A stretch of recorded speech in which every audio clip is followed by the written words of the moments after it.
Welcome to reading Lesson 74. We left off reading in Pilgrim Boy, Chapter 10. Today we're going to read Chapter 11 together, and then you're going to read Chapter 12 on your own. Once we have read Chapter 11 together and Chapter 12 on your own, please look on Google Classroom because I would like for you to give me a summary of what happened in Chapter 12, and then I will be asking you about the main ideas from Chapter 11 and Chapter 12. All right, so let's get started. If you haven't grabbed your book, please go get your Pilgrim Boy book. Pause your video. Hopefully, you have your Pilgrim Boy book. Open up to page 66. Once you are finding your page, as you are finding your page, I'm going to go ahead and introduce the chapter.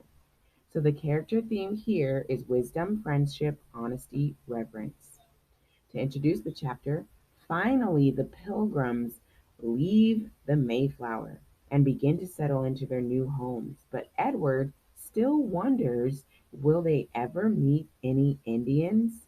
Will the Indians want to be their friends? All right, so the way we're going to read this chapter is I just want you to read aloud with me as we read chapter 11. So let's go ahead and begin. Chapter 11, On Land to Stay at Last. Edward finally recovered from his sickness, but others were not so fortunate. By the end of March, nearly half the pilgrims had died. Edward worried about his mother.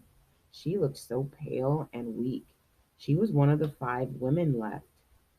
Please, God, don't let my mother die, he prayed. 4 months had passed since the travelers had caught sight of the New World. 4 weary months of exploring, cutting down trees, sawing them into lumber, building houses, and caring for the sick. For the children, it had been 4 months of waiting impatiently on the Mayflower until the shelters were built on the shore. The day finally arrived when the last of the pilgrims came ashore to live. Edward was glad to be off the Mayflower at last, but he felt a little anxious in his new home. Somewhere in the forest about them lurked Indians. What would they do to the settlers? Edward found out many things by listening to the grown-ups talk. He felt important when he could tell his friends what was going on in the new settlement. One day he overheard them talking about the Indians. "Why don't we see any?" asked one man. "Are they preparing to attack us?" "I don't know, but I'm sure it was wise to bury our dead at night so they could not see what we are doing." "Yes," agreed another, "and it is wise to plant corn over the graves so the Indians will not know they are there. Otherwise, they will think we are weak and helpless and attack us." Edward reported what he had heard to his friends. They agreed that it would be best not to venture out too far into the woods. They might meet an Indian. Days passed and nobody saw any of the Indians, but one day some tools were discovered missing. "They have been here," said father. "Be careful, children. They come and go silently. We don't know what to expect." Edward and his family now lived in a small house with a steep roof like the houses in England. Another family lived with them. Not enough houses had been built for each family to have their own. Edward and his family slept on quilts on the dirt floor, always wearing their clothes to bed to keep them warm. It was crowded, but better than the Mayflower.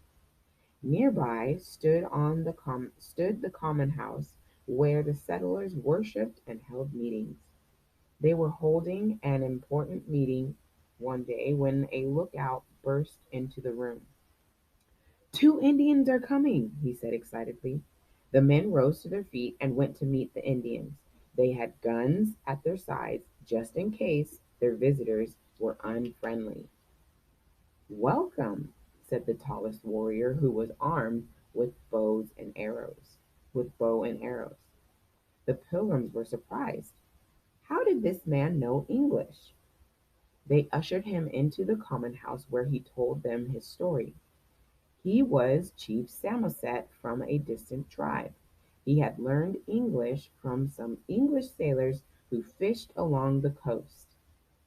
Samoset told how white men had captured some Indians and taken them far away into a faraway country across the big waters. The white men had also brought smallpox to the Indians. Many of his people had died from the dreaded disease. Samoset talked to the pilgrims all day and stayed overnight. The next morning, they gave him a knife, a bracelet, and a ring before sending him on his way. The following day was the Sabbath. How surprised the pilgrims were when Samoset again marched out of the forest. 5 braves came with him. They brought back the stolen tools. They sang and danced for the pilgrims. Edward and the other children watched with delight. What an interesting Sabbath this was turning out to be. Edward could tell that the pilgrim leaders were not pleased, but they did not dare to stop dancing. The Indians did not know about keeping the Sabbath. When the Indians brought out their beaver skins to trade, the pilgrim leaders shook their heads. They would not do business on the Sabbath. The Indians must bring them back on another day. Samoset and his braves had big appetites. The pilgrims did not have much food. They were afraid their visitors would eat too much. Finally, they left, but Samoset stayed, saying he was sick. 4 days later, he left with gifts from the pilgrims: a pair of shoes, stockings, and a hat. Edward breathed a sigh of relief when Samoset left. So far, the Indians had been friendly. Would they stay that way? Nobody knew for sure, but all prayed that they would. Great job reading with me today. Now I want you to read chapter 12 on your own. And when you're done reading chapter 12, go on to Google Classroom. I will have 3 questions for you. One will be for chapter 11, what is the main thing that happened?